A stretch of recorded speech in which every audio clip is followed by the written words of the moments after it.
Hi guys! Samahan niyo naman kami mag-celebrate ng katalandian ngayong araw. Cheers! Ayan, pasensya na po kayo sa aking boses at ganito po talaga. So makikita niyo naman na alas 4 pa lang ng madaling araw ay nandiyan na kami sa kusina para magluto kasi kami ay may pinaplano ngayong araw.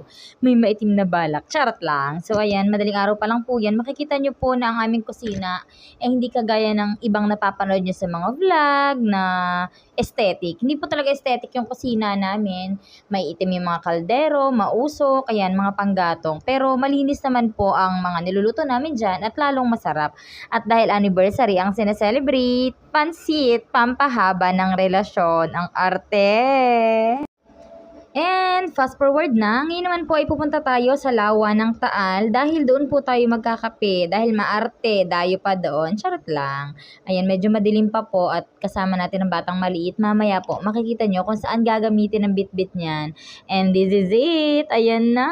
Diyan lang po tayo sasakay sa maliit na bangkang yan at magse-celebrate ng at ayan na nga po yung sinasabi ko sa inyo na purpose ng bitbit ng batang maliit kanina, ang magiging lamesa natin ngayong araw. At ayan, habang pinaprepare ko po yan, ay sadyang kinakamay ko na at kami din naman ang kakain. And jaran!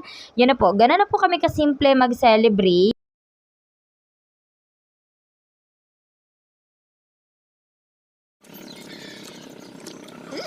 ka hon.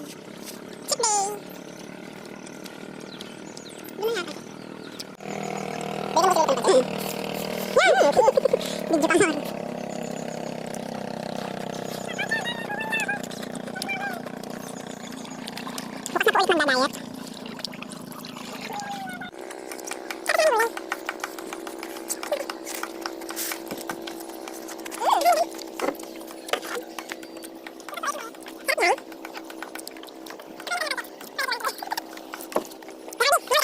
And that's it. Ganun lang po kasimple ang aming naging celebration. Sabay kaming kumain, kwentuhan.